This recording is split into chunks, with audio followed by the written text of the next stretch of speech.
Assalamualaikum warahmatullahi wabarakatuh. Halo Sobat Entrep, gimana nih kabarnya? Semoga kita semua dalam keadaan sehat selalu ya. Oh iya, sebelumnya perkenalkan saya Azhar Alfiansyah dari Staf Biro Entrepreneur BEM Prodi Kimia UNJ tahun 2022 yang akan memandu sebagai host Podpreneur pada kesempatan kali ini. Nah, Podpreneur itu sendiri atau Podcast Entrepreneur merupakan program kerja dari Biro Entrepreneur BEM Prodi Kimia UNJ yang kemudian dijalankan setiap 2 bulan sekali. Nah, saat ini kita mengetahui bahwa mahasiswa dituntut kreatif dan inovatif untuk mampu bersaing dalam berwirausaha, sehingga diperlukan strategi dan pemahaman yang lebih agar mahasiswa mempunyai bekal sebelum melangkah lebih jauh. Maka dari itu, Podpreneur dibentuk dengan tujuan sebagai media penyebaran edukasi mengenai dunia entrepreneur berbentuk podcast dengan narasumber yang sudah berpengalaman di bidangnya. Nah, Podpreneur juga akan disebarluaskan melalui media sosial dari BEM Prodi Kimia UNJ. Nah, tema Podpreneur pada kesempatan kali ini yaitu Set up your mind and upgrade yourself to be a young entrepreneur. Nah, pada Podpreneur kesempatan kali ini kita kedatangan narasumber yang keren banget nih, yaitu Bang Aziz dari Vendor Campus Indonesia. Halo Bang Aziz, apakah sudah terhubung? Ya, alhamdulillah sudah terhubung, Asher. Oke, mantap. Gimana nih Bang kabarnya? Kabarnya alhamdulillah sehat, Asher. Alhamdulillah. Oke, mungkin ini ya Bang ya. Oh iya, karena tak kenal maka tak aruf nih Bang. Mungkin boleh nih dari Bang Aziz perkenalan diri secara singkat. Oke, boleh ya, Asher. Ya, mungkin perkenalkan dulu ya. Dari saya, perkenalkan dulu ya teman-teman. Nama saya Dora JJ Pangestu dari Pendidikan Kimia 2017. Nah, untuk aktivitas saya sekarang ini menjadi semacam ini ya, digital marketernya vendor kampus gitu untuk daerah Jakarta. Nah, selain itu juga saya masih menjadi mahasiswa aktif. Nah, sekarang masih skripsian gitu ya. Jadi mohon doanya untuk para pendengar, semoga dilancarkan gitu ya. Buat tahun ini bisa lulus gitu ya. Nah, mungkin itu untuk kenalannya, Asher. Amin, amin. Masya Allah. Ini sambil skripsian ya Bang ya. Berarti Waduh, udah bentar lagi udah mau lulus nih. iya amin. Oke ya, mungkin langsung aja nih Bang. Saya mau nanya-nanya nih Bang. Yang mungkin Sobat Entrep juga udah pada penasaran nih sama Bang Aziz. Nah, gimana sih awal mula atau latar belakang Bang Aziz bisa tertarik menjadi entrepreneur muda? Oke, latar belakang gitu ya. Nah, mungkin mengawali ini ya, mengawali sebelumnya, alasan saya nih mengapa menjadi entrepreneur gitu ya. Nah, mungkin sebelumnya mau saya pertegas kembali gitu ya. Kalau dari pengalaman gitu ya, dari pengalaman ini bisa dikatakan entrepreneur yang sesungguhnya itu kalau menurut saya itu masih belum lah, belum pantas buat saya sendiri gitu ya. Belum pantas itu untuk diri sendiri. Tapi mungkin saya itu masih belajar untuk menjadi seorang entrepreneur gitu ya. Gitu. Nah, kenapa sih saya itu tertarik sekali gitu ya sama dunia entrepreneur? Gitu ya sampai sampai di organisasi pun kebanyakan milihnya di entrepreneur gitu ya. Terkait itu ya latar belakangnya mungkin awal mula gitu ya. Awal mula saya tertarik di entrepreneur ini hal yang gimana ya? Yang tak terduga gitu ya awalnya gitu. Awalnya saya dulunya itu menjadi staf eh, entrepreneur BMP Pendidikan Kimia gitu ya. Itu pas tahun 2018 sampai 2019 kalau nggak salah. Jadi dari awal menjadi staf sampai menjadi staf ahli gitu ya, gitu. Sampai jadi staf ahli di BEM Prodi gitu ya, menemani teman saya gitu ya, ada Kak Yusuf itu. Nah, itu awal mulai di situ tuh awal mula saya tertarik di bidang entrepreneur. Kemudian pas awal-awal pertama pun kebanyakan panitiaan itu jadi ini awal mula semakin memuncak gitu ya, rasa keinginan tahun tentang dunia bisnis atau dunia entrepreneur tuh setelah itu ikut panitiaan semacam Siskom gitu ya, yang studi Islam komprehensif. Nah, di itu saya dipilih menjadi koor dana dan usaha atau Danspor Siskom gitu ya, pas tahun angkatan berapa gitu, saya sampai lupa itu angkatan berapa. Nah, intinya dari situ ya, dari awal mula kepanitiaan ini, saya jadi tertarik gitu tentang dunia entrepreneurship itu. Kenapa saya tertarik? Karena entrepreneur ini mungkin kalau secara awamnya yang lihat orang kayak misalkan teman-teman yang buka bio materi atau semacam LinkedIn gitu ya, LinkedIn itu kan pasti banyak tuh tentang profesi ataupun yang pengalaman-pengalaman kerja gitu yang cukup sangat menarik gitu, sangat kayak kadang-kadang kalau kalau kita ini jadi insecure gitu ya, ngelihatnya, wih ini mantap banget nih, keren-keren di awal mulai gitu. Terus ngelihat apa sih yang akhirnya ikut karena ngelihat itu ya jadi penasaran kok orang bisa nyampe segitu ya sampai tahap sampai manajer sampai ada di CEO ataupun lainnya gitu ya kan jadi penasaran tuh. Nah akhirnya dari awal mula itu dari kepanitiaan dari organisasi kemudian dari ngelihat orang-orang tokoh yang muncul tuh, bahkan sampai kakak-kakak Mawapres bahkan ya ada yang ikut PMW ikut lomba-lomba itu jadi saya tertarik gitu ya. Bahkan pas awal-awal pun ada event PMW sama KBMI. Nah, itu pas offline tuh seru banget itu. Jadi saya memuncak lah yang di baratnya gitu. Jadi timbul ketertarikan dalam hal dunia entrepreneur. Nah, kemudian apalagi latar belakangnya. Paling itu sih yang awal mulanya kenapa saya bisa tertarik dari panitiaan, organisasi, terus dari pengalaman-pengalaman orang-orang di sekitar saya ataupun yang saya dapat gitu. Dan lewat seminar juga gitu akhirnya jadi memuncak gitu ya keingintahuan tentang entrepreneur dari panitiaan itu saya mulai bertahap-tahap gitu bertahap-tahap sampai nemu ada kesempatan gitu ya ada kesempatan dari teman saya gitu dari nah ke awal mula kan vendor kampus tuh paling mungkin dipertegas lagi ya dari vendor kampus tuh CEO-nya atau foundernya itu dari PB gitu ya nah awal mula itu kenal dari orang IPB ini teman saya dari IPB ini dari mana itu dari link organisasi gitu ya link organisasi ada tawaran dari temen di BEM lain gitu ya fakultas lain ditawarin ada yang mau ikut nggak nih sama garap bisnis sama anak IPB itu karena saya penasaran deh. Ya udah saya ikut aja gitu ikutin bareng gitu nah dari situ saya coba berani nih kenalan sama anak IPB coba ngebantu lah gitu ya bantu di bidang marketingnya gitu ya marketingnya. Nah saya tuh ditempatin di daerah Jakarta awal mulai gitu awal. Jadi regional Jakarta saya coba ibaratnya nyari project lah ya, nyari project konveksi gitu ya, konveksi ataupun aparel lah kalau bahasa lainnya aparel. Nah gitu. Tapi saya kan fokusnya di UNJ ya, di UNJ. Kemudian saya coba nyari cabang-cabang lainnya ya, yang di universitas di Jakarta siapa aja sih yang bisa diajak.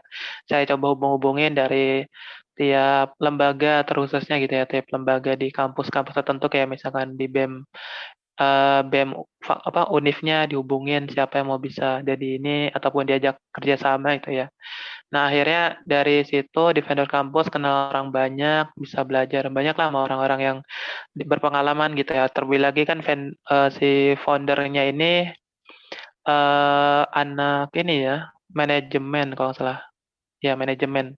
Jadi kan sangat basic apa sangat paham lah ya tentang dunia ekonomi gitu. Apalagi kalau saya kan masih dunia pendidikan kimia gitu ya.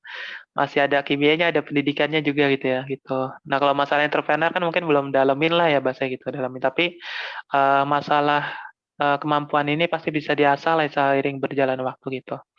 Gitu. Jadi awal mulai gitu sih. Jadi eh, kepo-kepoan dulu, kenalin dulu medannya seperti apa, baru saya coba keluar lah dari zona nyaman itu, nyoba ke kenalan di luar kampus, ikut project kan, garap bareng lah kayak gitu. Alhamdulillah sudah hampir 2 tahun kalau nggak salah tuh. Ya alhamdulillah, alhamdulillah udah 2 tahun di vendor kampus gitu ya, alhamdulillah ya. Paling itu sih Asa sedikit ini ya cerita-ceritanya gitu. Wah, ternyata cukup panjang ya latar belakang Bang Aziz untuk tertarik menjadi entrepreneur muda. Mulai dari kepo-kepoan dulu ya kali ya Bang ya. Iya, kepo-kepoan dulu, coba-coba. Oke, untuk selanjutnya apa aja sih Bang hambatan dan tantangan yang Bang Aziz alami ketika merintis menjadi entrepreneur muda? Oke, tantangan ini deh, tantangan. Hambatannya itu paling yang dihadapi adalah manajemen waktu sih ya, paling utama itu manajemen waktu. Jadi manajemen waktu di kita di awal-awal nih eh, gimana sih kita, kan apalagi kita ini mahasiswa gitu, mahasiswa gimana caranya buat manajemen waktu gitu. Nah, tapi saya memahami lagi terkait yang saya pahami gitu, yang saya dapat pemasukan-masukannya dari para motivator yang di webinar-webinar ataupun dari platform lainnya gitu ya.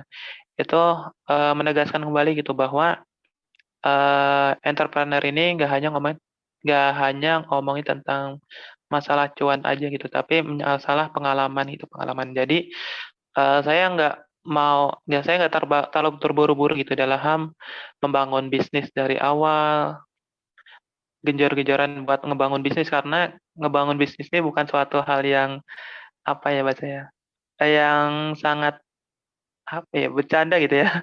Itu harus benar-benar sungguhan gitu ya, sungguhan gitu. Jadi Jaga kan kalau cerita-cerita dari orang kan harus melepas dari pekerjaannya, resign dari pekerjaannya gitu. Kan nggak mungkin gitu ya, saya fokus bisnis sambil kuliah gitu ya. Paling saya coba perlahan-lahan dulu aja, perlahan-lahan dulu. Apalagi saya kan masih awal banget, basic banget lah ya dalam mengenal dunia bisnis. Saya belum bisa ngambil resiko banyak-banyak dulu gitu ya. Jadi saya coba ikut kepanitiaan ataupun lewat tadi ya, join lewat proyekan bisnis garapan tadi ya, vendor kampus ataupun jadi semacam dropshipper buku juga ataupun lain-lain gitu ya. Itu jadi eh, hambatan dan tantangan paling itu sih masalah manajemen waktu gitu.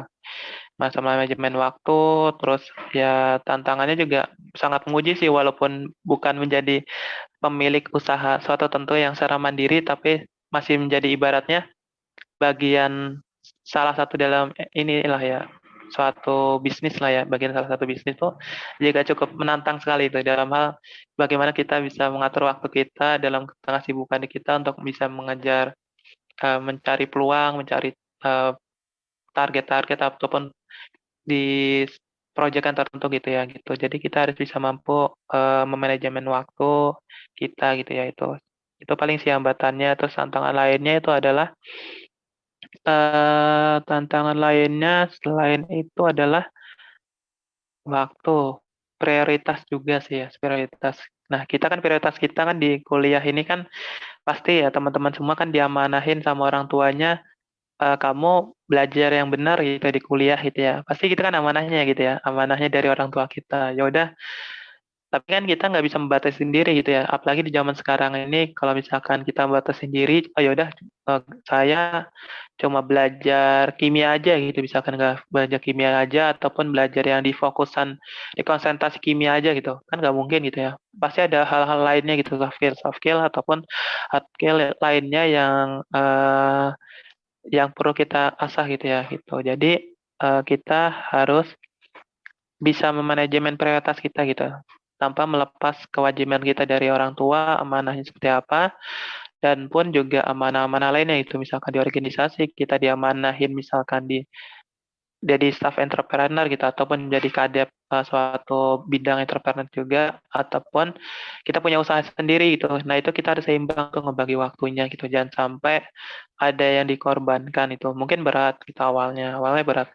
Tapi itu bisa dibagi waktunya kalau misalkan kita disiplin gitu ya, kita disiplin. Sebenarnya banyak sih cara kita bisa mengasah waktu kita, bisa disiplin waktunya, bisa produktif lah gitu ya, tanpa mengorbankan salah satunya gitu. Walaupun ya resikonya adalah itu ya, kalau misalkan kita maksimal di akademik, ya mungkin cepat gitu ya. Tapi kalau misalkan kita mau seimbangin, pasti ada ya bagi-bagi fokus lah ya gitu, bagi-bagi fokus gitu. Itu sih ya. Oke, berarti eh lumayan ya Bang ya hambatannya, yaitu mengatur waktu dan juga menentukan prioritas ya Bang ya. Iya. Oke. Nah, mungkin ya Bang ya, ketika dalam masa-masa sulit yang apa berhubungan dengan hambatan tadi, gimana sih Bang cara Bang Aziz memotivasi diri sehingga tetap bersemangat? Oke. Bagaimana cara kita memotivasi diri ya, Zara ya? Iya Oke. betul Bang. Oke, sip, sip. Ya, pro ini ya, hal apa aja sih yang bisa memotivasi saya untuk bisa menjadi entrepreneur gitu ya, entrepreneur. Ya, kalau cara kita memahami entrepreneur ini pasti banyak hal gitu ya yang kita perlu usahakan gitu ya, usahakan. Nah, caranya itu pasti bertahap-tahap lah ibaratnya gitu. Ada step-stepnya gitu, apalagi kita belajar dulu gitu ya.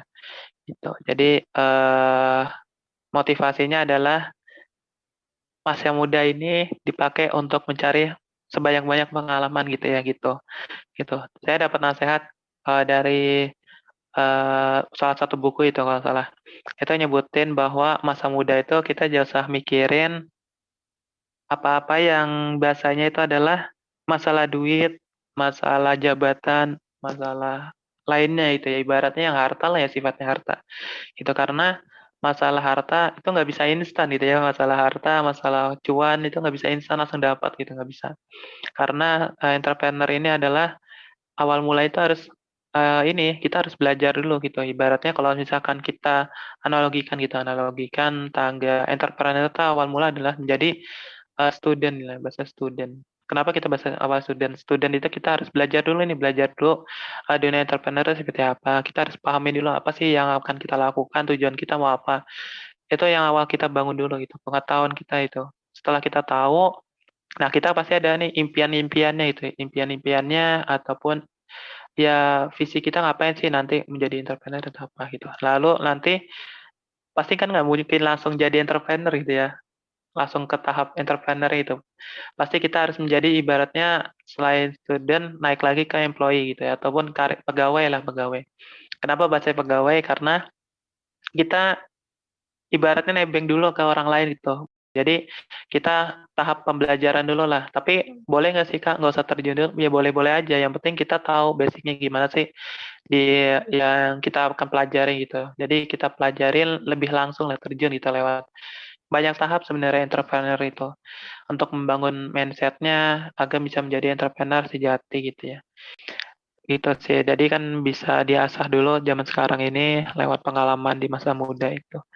Paling itu sih. Jadi perbanyak dulu pengalaman baru kita membuahkan hasil di masa depan gitu. Mungkin itu Hazar. Oke, mantap juga nih cara memotivasi diri versi Bang Aziz. Nah, lanjut ya Bang ya. Seperti yang Ya, kita boleh. ketahui nih, bahwa Bang Aziz ini udah merintis karir yang cukup lama di dunia entrepreneur. Dan juga Bang Aziz ini juga tadi kan sempat bilang ya, bahwa lagi skripsian ya Bang. Ya, betul sekali. Nah, bagaimana sih Bang cara Bang Aziz mengatur waktu antara dunia perkuliahan dan dunia entrepreneur? Mengingat Bang Aziz sendiri kan juga merupakan bagian dari vendor kampus Indonesia ya Bang ya, yang merupakan vendor kampus yang lumayan besar gitu Bang. Ya, oke. Ya, cara kita gitu ya, bagaimana mengatur waktu. Betul banget gitu ya. Tadi ya tantangannya manajemen waktu. Nah, ini mungkin awal-awal kita bikin list dulu sih, bikin list dulu aktivitas yang akan kita lakukan itu.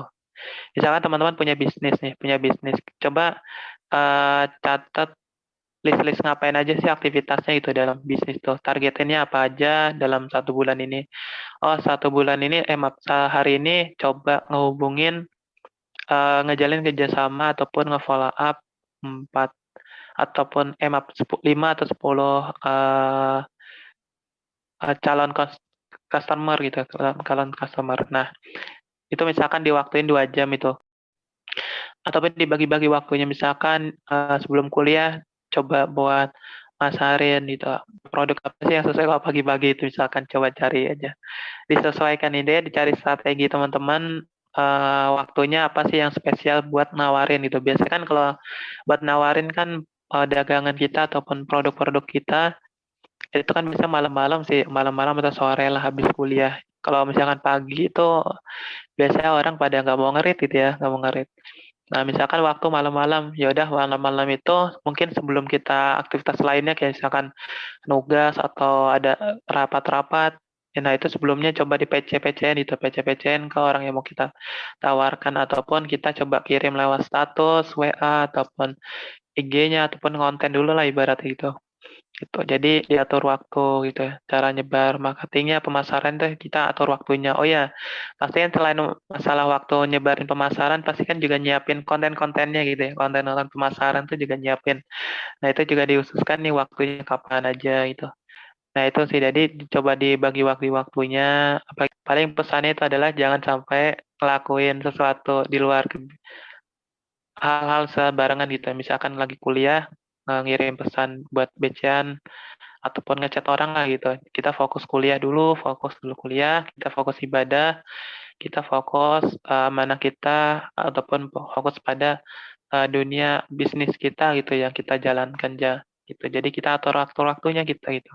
Jangan sampai ada waktu kita yang senggang buat eh, hal-hal yang kurang bermanfaat gitulah gitu.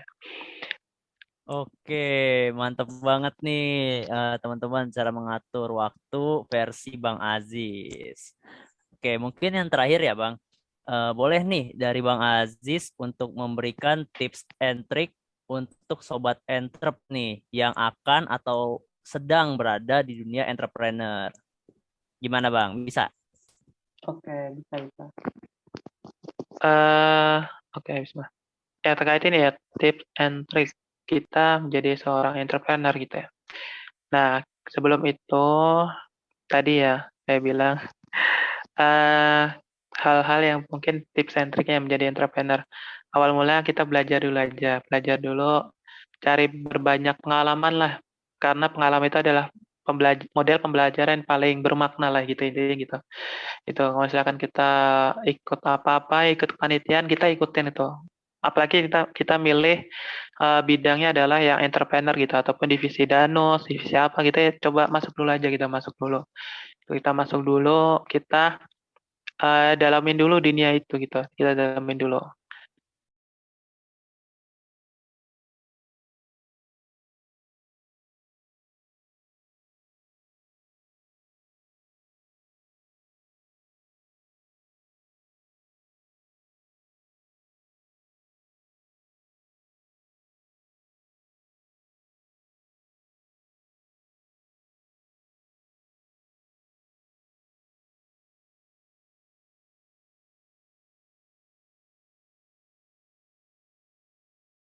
Jadi kita harus pahamin dulu gitu. Belajar dulu lewat pengalaman, kita dalamin dulu passion kita gimana sih. Oh ternyata kemampuan kita, ketarikan kita nih masalah entrepreneur tuh di bidang ini loh. Gitu misalkan di makanan ataupun di bidang fashion gitu misalkan pengen buka misalkan kalau yang perempuan buka ini bisnis hijab gitu misalkan ataupun baju baju perempuan ataupun yang lainnya kalau cowoknya misalkan pengen bikin baju jersey misalkan ataupun sablon kaos gitu misalkan ya dan lain-lain gitu. Jadi kita coba dalami dulu diri kita sebenarnya minatnya apa sih itu. Nah, makanya kalau dibayangin lagi entrepreneur itu sangat-sangat butuh proses yang panjang gitu dan awal-awal pasti berat banget gitu. Nah, itu kan kalau dibayangin susah banget ya ngebayanginnya gitu. Tapi sebelum kita bangun bisnis gitu, kita tadi ya cari pengalaman dulu. Kemudian selain pengalaman, tadi ya kita harus bisa memiliki kemampuan peka sosial. Kenapa peka sosial? Karena dari peka sosial ini kita bisa ngelihat permasalahan yang ada. Dari permasalahan yang ada kita bisa ngelihat peluang-peluang yang baru gitu ya di sekitar kita seperti apa sih peluang-peluangnya gitu. Gitu. Karena kalau seorang pembisnis itu atau entrepreneur ini kalau dia nggak punya kemampuan menganalisis masalah di sekitar kita atau mencari peluang baru itu bakalan nggak akan bertahan lama gitu ya. Pasti akan tersaingi lah sama orang-orang lain gitu. Kalau misalkan teman-teman bisa akan merasakan kalau misalkan teman-teman nyobain itu ya pasti. Tuh. Kemudian kalau terus itu adalah kita harus bisa mulai gitu ya lewat dari itu kita harus berani mengambil resiko gitu. Dan resiko itu nggak usah yang besar-besar banget sih. Cara kita ngelatihnya itu adalah lewat tadi ya. Kalau misalkan teman-teman di sini yang entrepreneur yang BMP-nya itu udah ngambil resiko itu ya, itu adalah resiko untuk ikut organisasi. Nah di sini itu udah teman-teman melatih dirinya itu ngambil resiko gitu ya. Berani ngambil resiko. Nah dari sini teman-teman bisa belajar banyak hal gitu dari ngambil resiko ini apa aja sih positif negatifnya gitu. Pasti kan ngerasain tuh positifnya apa, kita syukuri. Kalau negatifnya apa yang kita rasain, resikonya kita evaluasi. Kenapa sih gue ikut organisasi misalkan ada di staff entrep ngerasa gini gini gini.